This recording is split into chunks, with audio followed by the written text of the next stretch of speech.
Hey guys, welcome to another episode of Homefront Harmony. Now, you know that Homefront Harmony is the podcast, and we have our website, homefrontharmony.org, and we are developed around providing resources to military families that they need, whether active duty or veteran. Well, today's guest is a newer one than we've ever had before. Today, we have Mr. David Ratcliffe. And you are with the Nellis Support Team. I'm the president. There you go. Nellis Support Team. He is the president. Thank you so much for being on our show today. We've not had a chance to have someone who is that hands-on. We've had some different nonprofits from town, but this is a very different kind of entity and has spread you into all kinds of other entities you get to support now. It certainly has. So could you give us a little understanding of what exactly you do as president of the Nellis Support Team? The organization was originally founded some 30 years ago with some prominent Las Vegans, Michael Gaughan, Joe Brown, Jim Cashman, and what originally Randy Black, who was a planning commissioner and real estate developer. And what the real focus was back then was protecting the installation from encroachment, but also the Nevada Test and Training Range, Creech Air Force Base. Doesn't do much good to have a installation you can't fly out of or a range you can't go practice on. True. So that was the initial genesis of the organization.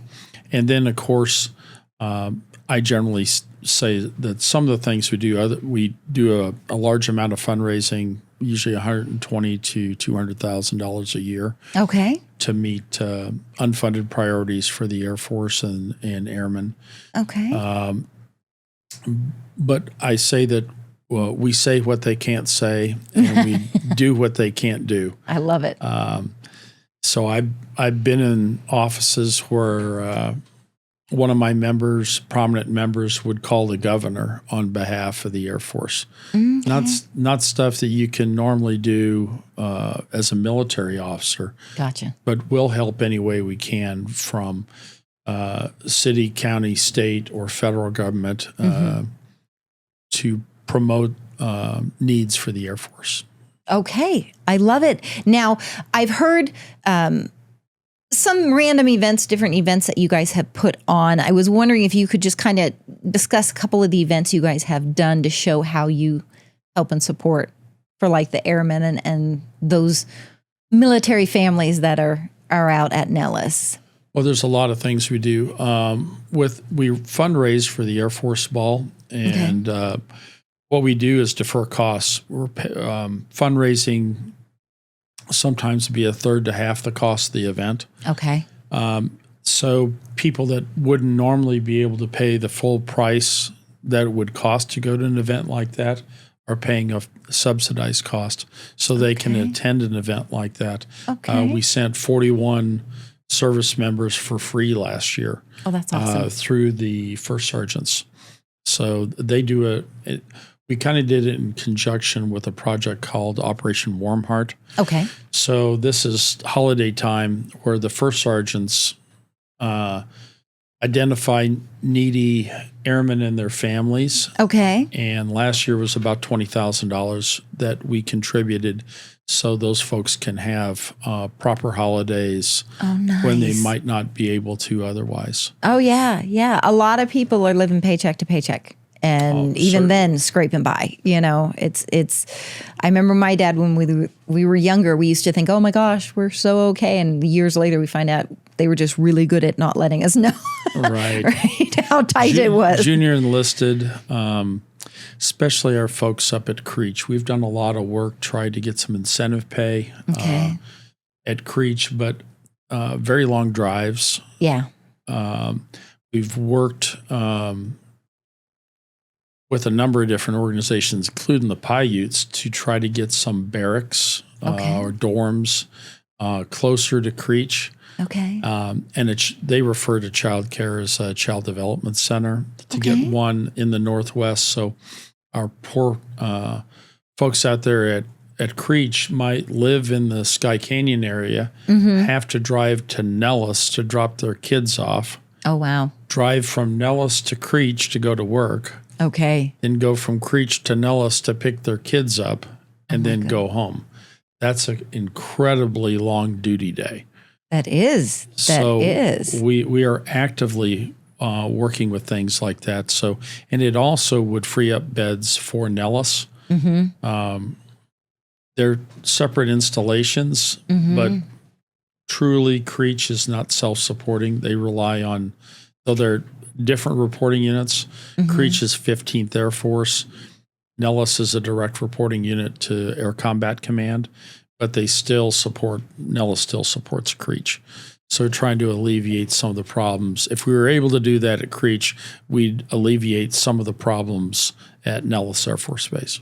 Gotcha. And for those of you who are not from Nevada watching this thing, basically what he's saying is you're going to go from here all the way over to there. Then you're going to go from there all the way back over there. Then when you come back over there, you're going back over here and you're going back over there. And it is a long, long day. I will say I like the fact that Vegas is pretty easy to navigate and get around in.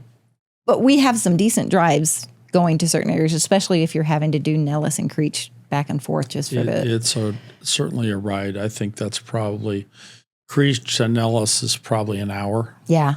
And then you still haven't gotten home yet. Oh, no, you haven't. No, yeah. After working a long day. It takes that duty day, assuming you work an 8-hour duty day, which is, I suspect that's on the low side. Just add another 2.5 hours to your day. Oh, my gosh. That's crazy. And it negatively impacts retention, as you can imagine. Oh, I understand. People are not exactly, especially people in their first enlistment, they're like, am I really going to sign up for more of this or less of this? Yeah. So it's a problem. It is. It is. Now, do people come to you and say, hey, this is what I'm dealing with, this is what I'm facing, can you guys help me? Or is this more organic, the way you guys find how you support, what projects you're going to take on? No, I have to actually advocate. I've had meetings with a gentleman by the name of Brenner Campbell. Okay. He actually did a private dorm outside Cannon Air Force Base. We've had discussions for a couple of years. Okay. Trying to find some available land here that we could get either Air Force land or something at the Paiutes. So when you develop property, about 25% of the cost of the project is land cost. If we could remove that, then we get closer to hitting our service members' base assistance for housing. Okay. So we always talk about affordable housing, but I'm not a big fan of the Bureau of Land Management. They could actually carve us out some land. Yeah. Of the land, the 80% of Nevada land that they own, they could actually carve some of that out and not sell us back to us and maybe solve that problem. We haven't seen that. Gotcha. The new director is much better than the last director, so that may not be out of the realm of possibility. Okay. But we've got to do something to address that. The Paiutes have talked about developing, so awesome. they might provide, and that addresses far away from civilization. If we do it out of Indian Springs, the infrastructure's not acceptable to the military out there. What are those junior enlisted folks going to do at Indian Springs? Grocery stores, amenities, vendors, it's just not there. We had some time in Indian Springs in my family. We have some time when I was little. So you started with, you have this Nellis Support Team that you work on where you're advocating for people. And now you've branched out because he doesn't like to get bored. And you are working with several other groups. How did you end up, leading that way? The Shields and Stripes and Headstrong, how did you start growing into those and supporting those as well? I've been doing this a very long time. Been in the Nellis Support Team 17 years, but I've really been around the military 24 years. Okay. So we let folks in the military, we'll call it the Bro Network.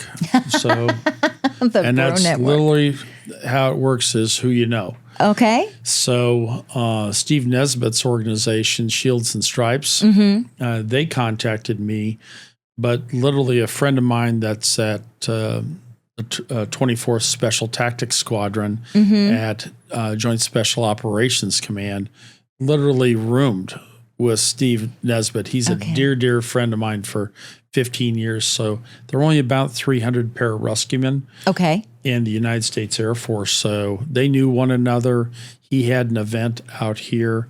So we supported that event, did some fundraising for them, and then, of course, pushed it out to people so we could attend that kickoff event here.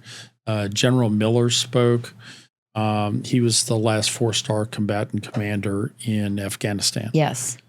Okay. So, and then we did recently this week, and that Shields and Stripes supports vets with PTSD, which is unfortunately not uncommon. Right. And then we did an event this week with Steve Thompson.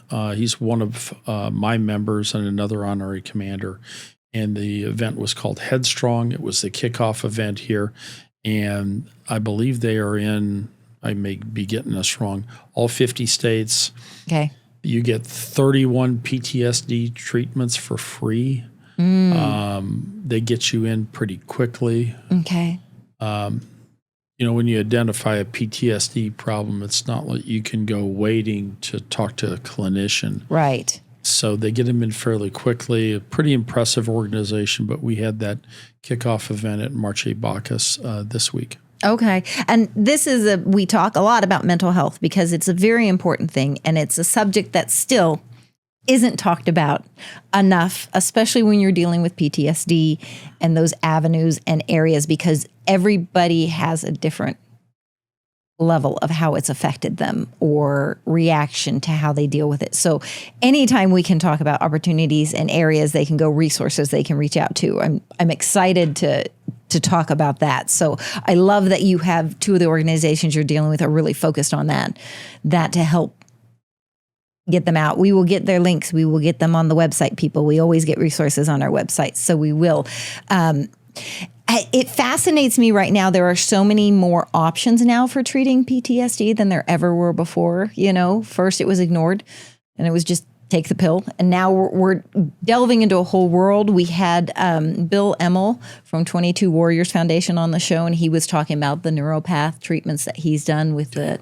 And it was fascinating to me because I had no idea that existed out there. So I love that you're actually partnering with some groups who are trying to get that out there and get the people the help they need as quickly as possible. Well, it's near and dear to me. I'm a retired police officer, and I stopped counting the number of friends that committed suicide quite a long time ago. Okay. And, you're a tough guy or girl and just suck it up only works for so long. So that's, some of my hope is that we normalize mental health like physical health, that you go see the mental health professional. These are not normal jobs. Right. So you're going to see and do things that the rest of the world doesn't do. Yep. And not everybody reacts well to that. True. Just because you can justify that legally, you may not be able to justify it to yourself ethically or morally. I have a number of friends with those kinds of issues. So my hope is we don't stigmatize people like we used to with mental health issues that we recognize are very common. And my hope for the military is that we're able to go to a mental health professional without affecting your clearance. Yep. I don't need a clearance pulled because they're not going to go. Right. Your duty assignment to pull you off flying status. When we take those I realize we got to protect the mission, but the service member is not going to go self-identify if that's a ramification for self-identification. So I've had a lot of discussions. One of the programs I do is a civic leader for the Secretary of the Air Force. So I do talk about that with Headquarters Air Force and senior leadership. So I'm hopeful someday we treat mental health differently than we have in the past. Oh, absolutely. There are stigmatas that hang and have such a grip, and the mental health is a big one. And it takes so much for someone to say, hey, I need some help. To have them punished for asking for it is ridiculous to me, I do a lot of hiring with veterans and military spouses. And there are companies who are blatant that they will not hire a military spouse. So military spouses tend never to identify that they are a military spouse. And it's one of the things I fought for, and we're educating at my company, our clients, to understand the value of the candidate they're getting. And, based on past, thoughts and patterns, you're making a decision that you shouldn't. You're not giving a fair chance to the individual themselves. And I think that's something we really need to break in many areas, especially how it affects the military and such. Well, I'll tell you this, in the Secretary's Civic Leader Group, we've advanced. Utah has the model legislation for military spouses that when they have professional degrees, that those degrees, that they're transferable, their licensing's transferable. Oh, nice. Okay. So now there have been impediments to it, which is very frustrating. But for example, if your spouse, and this is not unusual to have advanced degrees, if they're an optometrist, a friend of mine's was, if you're an attorney, if you're a physician, and you come to, say, from Virginia and you come to Nevada, those people should be able to practice without completely going through the licensing process, knowing they may be here 2 to 3 years at most. Yep. So if it takes a year to go through the licensing process, it's almost not worth it. Yep. So we need to be doing that. Some states have this where it's, the devil's always in the details. Of course it is. So they say you can do it, but the mechanism to do it is unworkable. Yes. Or unreasonable. Yes. So that needs to change. It's not a jobs program to protect that for local professionals. I don't think there's a huge amount of military spouses that are professionals that impact their ability to make money where we shouldn't treat them properly. Oh, yeah. And let's be honest here. I mean, we're pulling how much money away with a professional spouse, with a service member, and we always talk about this, that, at some point service members make a family decision. Yep. How long are we going to serve? How many moves are we going to do? The folks that promote, once they hit past their squadron command tour, they could be going to school and moving 2 or 3 times in the next 2 or 3 years, and then it only gets worse. If you promote past that, you lose the very clear thing I see is that you have a lot more control of your life as a captain or a major than you do as a general officer. Yeah. You pretty well have no control over your schedule, your assignment, or where you go. Your control is, do I retire or separate, or do I stay? Yeah. But as far as the length of the duty day, where you're serving at, when you move, very little control. Yeah, I believe it's something like 78% of the people who get out of the military get out because their spouse couldn't find stationary employment. They have had to, so they make that decision to end their military service earlier than they intended to be able to support their spouse because the spouse supported them. And it's a number that I want to see decline. I mean, it's a 25% unemployment rate in military spouses right now. It doesn't surprise me at all. Yeah. The other point is, I had a friend of mine that's a group commander down in Florida. I told him congratulations on his group command, and the first thing he told me is, well, I'm happy about that, but I'm not going to win Father of the Year because my kids are in the 3rd school in 3 years. Yeah. Now, I would tell everyone, if you don't think the family starts making family decisions when that goes on, it's just utterly naive. Yeah. Of course, how many times are we going to move before we say that's enough? Yeah. Yeah. It's just going to happen. Well, and everybody's handles it different. I loved moving. My dad was supply. We moved every 2 years. I enjoyed the heck out of it. My sister, not as big of a fan of moving as I was, So when my dad did decide to retire, he was doing it for my sister and I I would have been fine if he had stayed in, but he and my mom discussed it, and they felt like we were getting into high school age. We needed to have a little more, well, like junior high for me, but a little more substantial. And that's when he decided to get out for us. And just stability for the family. So instead of going 31 years, he did 21. But still, it was, I got to see more places in the world by 14 than most people will ever get a chance to dream of in their life, and I'm sure. It's like, it's amazing to me that little pendulum that you play with it in the military service. It can be phenomenal, but you do pay prices. I just really wish that we could give military families some more stability. Yeah. We in a lot of these specialty areas, we spend a tremendous amount of money training these people, educating them with SDE, ID, and then only to see them leave and take all this experience with them. It's just terrible that, we talk about, how many years does it take to make a 15-year fighter pilot? Right. Well, strangely enough, it takes 15 years. Yeah. So I replaced them with a guy out of flight training.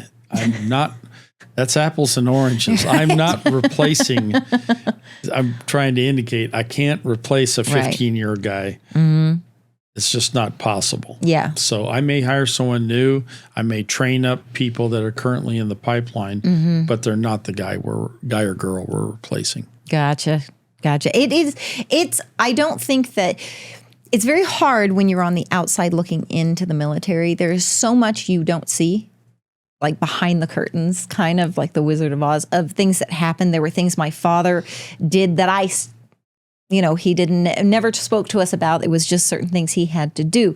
And when I got married to my husband, he and his mom are question askers, and they ask a lot of questions. And I didn't always ask questions. I would ask some, but I'm not supposed to know about that, so I don't know about that. Well, I'm sure a lot of the time is trying to shield the family. And I just want to discuss something that does go on here that with regard to mental health. Creech Air Force Base, they just recently split the wing. There's a 25th wing now at Shaw. So you've got 2 RPA wings instead of remotely piloted aircraft wings instead of 1 now. We didn't even have to prompt him. He totally did the acronyms himself. Dave, you get an award, my friend. You were the first one we didn't have to ask to explain the acronym. Big prize. Not the first time I've done this. But the issue is what happens to these pilots and sensor operators that watch a target or a high-value target for a week or two and then end up having to go kinetic and eliminate that target. And then you just drive home to the wife and kids and have dinner. Yeah. Because that's a remote operation, it occurs nowhere else. Yeah. Just these 2 wings. And they have done some interesting things at Creech where they've actually gave clearances to the chaplains. The chaplains are attending some of these debriefs, so they understand the challenges the service members are going through and then make themselves available. Okay, that's nice. So finally we're doing some of that. I think everyone would agree we certainly should do more. Yeah. But thankfully, Creech has recognized, and the Air Force has recognized that problem, and they are making steps to take care of the mental health of these people. During the global war on terror, going kinetic, or a lot of people will call that putting warheads on foreheads. Doing that regularly, and then the wife and kids, you mentioned dad wouldn't talk to you about things. Well, they can't talk to you about you. How was your day, honey? I can talk to you about nothing I did today. Right. And then why are you upset? Or why are you behaving like this? And I can't even begin to tell you why. Yep. So that's a difficult thing for families. Oh, absolutely. I kind of got a leg up. I am a director of security for an international staffing company. Okay. So I deal with different investigations and things. And because of the way I grew up, I naturally segued into that. Being the daughter of a veteran, it was very easy for me to go in. And my husband, bless his heart, he'll be like, well, what's happening? Well, can you tell me anything? Well, what's going on? His parents are like, what's happening? I'm like, it's active right now. I can't talk to you about anything. Can't talk to you about like it. I can't mess with anything. And he's gotten really good about it. And my husband's learned now. He's like, okay, kind of, because he's in real estate. That's, you talk to people, you ask questions, you find out information. Sure. That's what you do. That's why he's successful. So it's an interesting dynamic to see the difference in our worlds. Yet neither of them have 9 to 5 as a stamp on our clocks, because criminals don't care. They're going to do bad things no matter whether it's 9 o'clock at night or 9 a.m. in the morning. And people are not going to understand time zones when they call my husband to ask him questions about places in Las Vegas. Sure. It's a ride. It's a ride. Now, so from the events you're doing, a lot of these groups are the PTSD groups for the veterans. A couple of them are that we work with, yes. Okay. Do we have groups that are also helping the active duty? Well, I mentioned Operation Warm Heart. Is actually to support them in other ways, not that I'm aware of. I mean, we do what we can there. I will tell you that the first government shutdown, where it didn't look like my people were being paid, we did start raising money. Okay. Because I was actually out at Creech that day, talking with the wing commander. Is just a wonderful guy. But could we get gas cards? He was worried with it. We mentioned the long drives. They don't get paid. Right. Miss a paycheck. Do they have food in their house? Right. Do they have gas money? How are they going to take care of their family? Can they come to work? Right. And we started raising money, and then some funds got the administration thankfully reprogrammed funds when Congress didn't act for 43 days, I believe. Okay. So, and then thankfully, I mean, we don't have Coast Guard people here, but they just are going through that. Yep. Which I think is utterly irresponsible. Yeah. No, it's crazy. Holding people's lives hostage over a political dispute is... Well, especially because you're still getting paid. Everybody They're else not. You're still getting paid. Like, seriously. It's just so unethical. Immoral, it's wrong. And unethical. It's wrong to me, but yeah. I realize you're not going to agree with how things are now, but negatively impacting the whole Department of Homeland Security or the entire government, where people don't get paid because you have a political disagreement, is absolutely unacceptable. Oh, we don't do politics on this show, but I will tell you, I have always been, it's not about a party, it's about the people. And right now people are hurting. It's not because acceptable. people are making it about a party, and it doesn't need to be that way. I don't care which one you're in. Right. Don't care. So one of the things you mentioned earlier, which I wanted to bring up, because I think this is a very cool thing, you guys do through your Nellis Support Team, you do the honorary commanders. Our people, a lot of them are honorary commanders. That program really started almost 30 years ago with the Nellis Support Team, but that is actually a Department of the Air Force program. Okay. So that's run by Public Affairs out of the 57th Wing here at Nellis, and run out of the wing at Creech. Okay. So all I do is recommend. Okay. But that's the extent of it. Now, having said that, I probably should mention that with the support team, we take an application. We don't take everyone. There are dues. And the reason for that was number one, to give those dues as much as possible to both installations to fund unfunded priorities. Number two, that our organization, in order to support people in the things that we discussed, I can't have your landscaper, your pool guy in most cases. So it's not suitable. My organization is not suitable.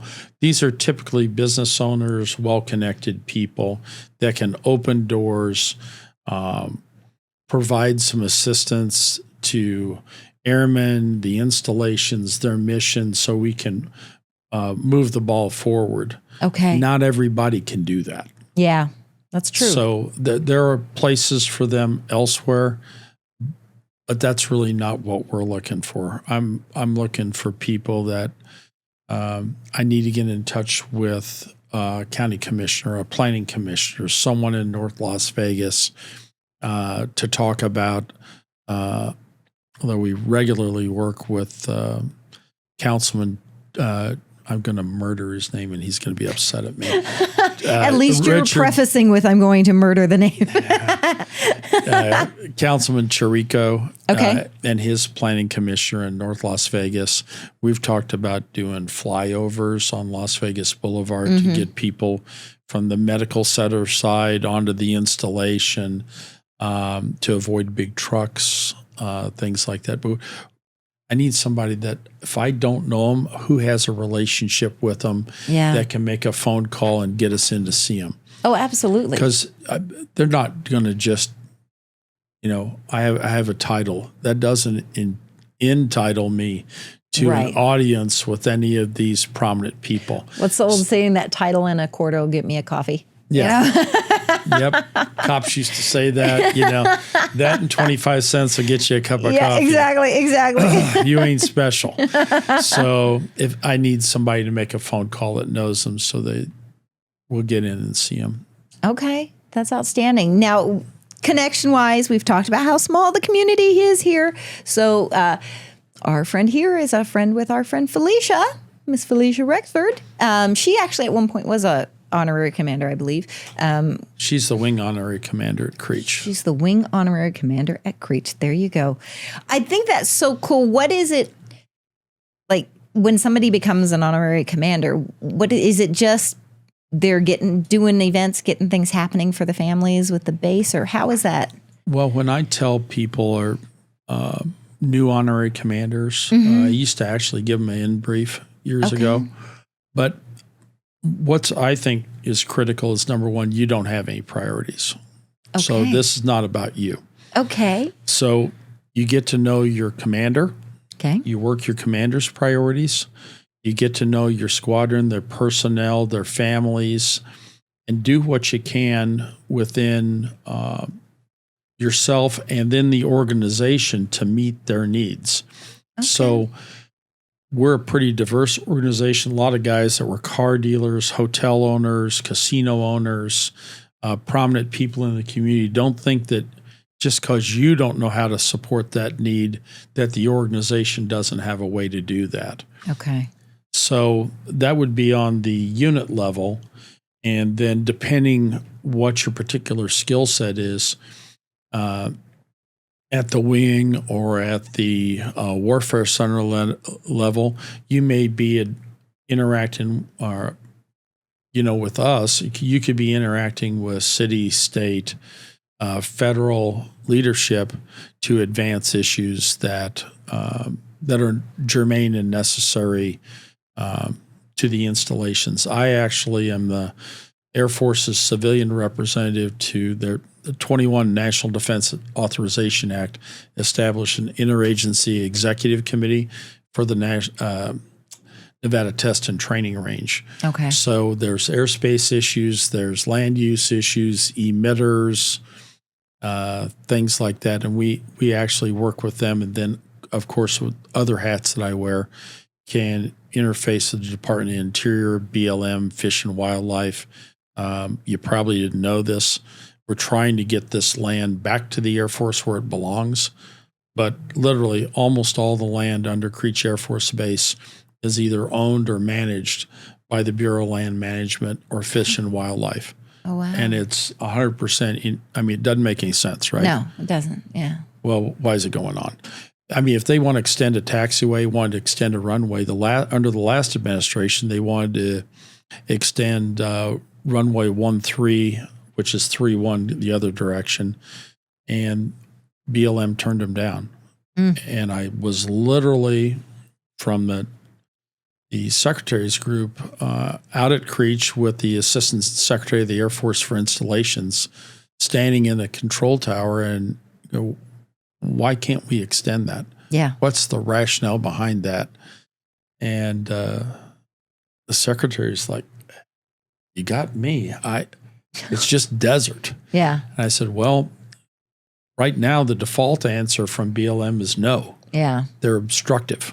In my view, Fish and Wildlife still is, and nothing's changed, which needs to change. Bureau of Land Management is being more reasonable, which wouldn't have been hard, but they're more reasonable now than they've been in the past.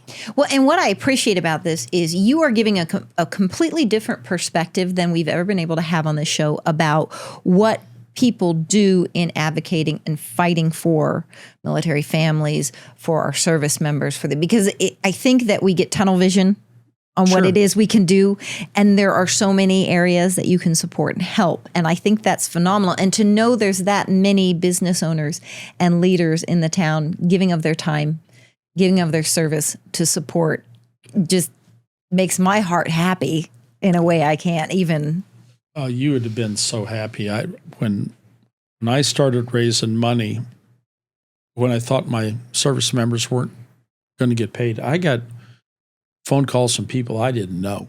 I love that. Just out of the blue, how can I help? Where can I send money? Oh, I love that so much. So, yes, I really think that we're a 501c3 state and federal nonprofit. So those donations are tax deductible, of course. But we become the vehicle for people that don't know, would love to support their service members in the mission and don't know how. Yeah. And we provide a vehicle so they can. That's awesome. See, you want to help. You have ways you can help. Absolutely. It gets, like, I know a lot of people who go, I'm going to support, I'm going to help, I do. And then they get overwhelmed because they don't know where to go or how to step or what to do. And it's, baby steps are just fine. Just fine. You know? Thankfully, I say that what we always do, it's critical that, like I mentioned, we don't have an agenda. Right. We have their agenda. Yes. So I always align with leadership before we go stepping out and advocating. So we got to make sure that we are on the same sheet of music, that we're talking the same talk, that everything, we're not going different directions, and we certainly don't go set the priorities for the military. Yeah. They set the priority on what they'd like to have done, and maybe more importantly, what they would prefer not to have happen. Valid, yeah. Sometimes what you're trying to head off with encroachment is just negative things happening. Not trying to do something positive. We're just trying to make sure the negative doesn't happen. Yeah. I mean, there was legislation 2-3 years ago that would have given up control of about a quarter of the Nevada test and training range. It would have had a huge impact to the mission. So we actually worked to kill that legislation, and Congressman Amadei's legislation became law. Yeah. So that is stuff that we will do. You carry some heavy loads, my friend, but we appreciate each load all your team is doing and helping. It's that behind the scenes stuff that gets the good things happening. So you're very welcome. And it's very rewarding to support just really wonderful people here. These 2 installations, we're blessed to have the best of the best in the Air Force here. I've been in the weapons school for many years. Senior leadership, the vast majority are weapons officers. The chairman, the Joint Chiefs is a weapons officer. The Chief of Staff, General Wilsbach's a weapons officer. Elmo Spain, that's commander of Combat Command, is a weapons officer. I could go on and on. Yeah. But they got trained here. Elmo is a friend of mine. He was the commandant of the weapons school. C.Q. Brown that was the chairman of Joint Chiefs, had been the commandant of the weapons school. So we get to work with the best of the very best here, and it's super rewarding, and we're blessed.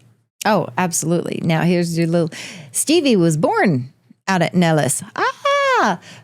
We were stationed out here because my dad was supply, of course. It didn't matter. The branch, he was going to a base to help wherever he could help. He's the LRS. And we were stationed out here when they had me off of Nellis. So rural Las Vegas, as my birth certificate says, since the city of Las Vegas is incorporated. If you did not know that, there's a little fact for you.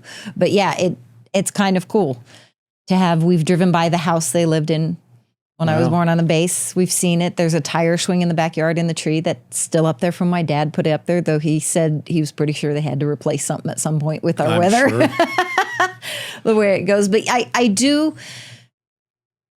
I love what you're bringing. It is a living, breathing, thriving community out here with good people. And to know that there are other good people fighting for them to help protect them, to help do so they can go do their job and they can make those things happen is phenomenal. And I can't thank you enough for everything that you're doing. It is just, it means a lot to me as the daughter of a service member, just that you guys would do that and give of your time. And you were a police officer, so you've already given so much, my friend. Like, holy cow, you are one special human being. And I'm really glad that we got to get you on here talking about the things that you guys are doing. That's so kind of you. And I will tell you personally, I mentioned the people. When you retire from a job like I did, you don't miss the work anymore. No. But you definitely miss the people. So I find that the people that I'm privileged to associate with are a lot like the people I used to work with. Okay. And I get a lot of benefit out of that. These are wonderful folks. And to contribute a little bit to what they do every day is amazingly rewarding. I can't even begin to imagine. It's phenomenal to me. I mean, you said you're involved in how many groups right now? You're helping how many different groups? 9 or something ridiculous? I think it's 7. 7, okay. I gave you 2 extra. You're bored. They just asked me to go on the board of honor flights. So Vietnam vets typically. Yes. So those guys are passing away right and left. There's a finite amount of people they can do biannually and fly them to D.C., to the wall. I believe they're trying to get through the Vietnam vets and the Gulf War, if you can imagine that. Yeah. That's 35 years ago. Yeah. You really think about that. So the next ones they'll be doing is Gulf War vets. Yep. So I just did that. I'm in the Chiefs group, the Nellis Support Team. I'm the NDIA vice president. I'm in the IEC. But a lot of it, I did never plan it. A lot of it is just that the organizations run together. Yeah. The missions run together, and it's the bottom line. It's just all about supporting our military and our service people. Absolutely. Just in different capacities. Absolutely. I have, we just had Johnny on, who has a career in media and had always wanted to serve in the Army. So he's actually now at boot camp. He signed up for Army 31 and he wants infantry. Well, and we're excited. We're actually getting his wife on. That's going to be an interesting perspective to have. And then I have 2 friends. One son just got out of boot camp and is training, and he's gotten to his first base in the Air Force. He's up in, I believe, Warren. And then my other friend, her son's about to go to Navy boot camp. Oh, how wonderful. And she was so excited to tell me she's my best friend from high school. And we have stayed communicating all these years. And when he decided he was going Navy, she was, because of my dad, she was like, I have to tell you, you have to know, because I know your dad was Navy. And so it's really exciting to see and watch them be excited about their opportunities for their careers in the military, So it's a crazy time, chaotic time right now. And but I couldn't be more proud for people still willing to step up, raise their hand, and take that oath. Absolutely. These are just the sacrifices that they make for their country and defend our country are just, I know we think but unless you're really around this, you just have no idea. The really sacrifice in terms of mental health, in terms of time away from their family, military moves. And for a lot of these people, especially the wonderful folks that we get here, they are I mean, when they leave the service, they go on and make, like you mentioned, Rob Novotny, who's a friend of mine as well. Yeah. They go on to make real money. Yep. They're grossly undercompensated, for their skill set in the military. We're getting some tremendous people at very low cost that as soon as they go to the private sector, that those wages change dramatically. So we're very lucky to have them at what I would call a far discounted rate for these, tremendously intelligent, motivated people that can plan, organize, train, and execute. Turns out there's a shortage of that in the business community. Little bit. Can you plan, train, organize, and execute at a high level? Businesses are looking for that every day. Yep. And by the way, business doesn't understand a no-fail mission. Yeah. Military does. Yep. That figure it out. Yep. We talk about that in the weapons school. I don't really care what the problem set is. Figure it out. Yep. Just make it happen. And in fact, I can't say enough about weapons officers, but for that reason, weapons officers, and I know it's frustrating, especially with the pilots sometimes, they'll get assigned to jobs that are non-flying jobs that are outside their skill set. Well, why? Well, because you get it done. Because you'll figure it out. Because you go make it happen. So you go, who am I looking for? I'm looking for one of those. Yeah, but it's not a flying job. Yeah, I don't care. They'll just go make it happen. See, so military mindset, raised with it. I was in a job, the company I'm with now, I was supporting a regional VP, and other people had been in the position, and I came in to support her, and she gave me a couple of projects, and she said, okay, this one you start on Tuesday and usually gets done by Thursday, and then this one gets done there, it gets done, and Tuesday by the end of the day, all three were done. And she said, what were the other people doing? I'm like, I don't know. She said, get it done. I got it done. My dad said, jump. Then you ask how high. I just made it happen. It's just what you do. But I appreciate that because I think it's made me better in my job and what I do because I've kept that mindset into it. And it's really cool because I don't think about it, people. I just do it. Well, I'll tell you that our senior enlisted people are very much like that, especially our maintainers. No doesn't seem to be in their vocabulary unless it's physically impossible. And my favorite thing to say to people is, I hate it when somebody says, I don't know. And they stop it there. No. We'll go find I don't know out. the answer, but I'm going to find the answer. Sure. Stay right here. I'll be right back. I'm not okay not knowing. I have to figure out what the answer is. If they brought up a question I don't know the answer to, I got to figure out what the answer is. Well, that's where the military has what we refer to it as the bro network. Yeah. So you don't have the answer. But it doesn't matter if you know who does. Right. So I don't know. Let me call my bro. There you go. I'll get they refer to it as gouge. I'll get the data and I'll get back to you. Do you really care? You just needed the data. Right. So they'll go, well, yeah. Okay. Let me make a couple calls. I'll find the data and I'll get back to you. And it's not. And make it happen. It's not, I got the data. It's just like, here's what you want. What else did you think was going to happen? Right. It doesn't have to be, let's have a parade. I got it. It's just, here it is. Here's the answer to the question. That's just Tuesday. Yeah, exactly. That's what we do here. Yeah, exactly. But that's my point. When they go to the private sector, private sector has reasons, which I refer to as excuses. Non-performance is tolerated. Yeah. I mean, I can tell you for some of my people that transition into the private sector, they're like, this really goes on? People really do this? Yep. Are you kidding me? Yep. They just did that and you're not telling me that's acceptable, right? Yeah. So the more of those people you hire in the private sector, your level of performance for your organization is going to change. Oh, absolutely. Tell you really quickly. 100%. 100%. So you're going to have to come back because I like talking to you, Dave. So we're going to have you come back and we're going to talk about some more stuff because, I got to keep the show to its timeline. But I want to thank you so much for everything you are doing. I want to thank you so much for sharing here with us.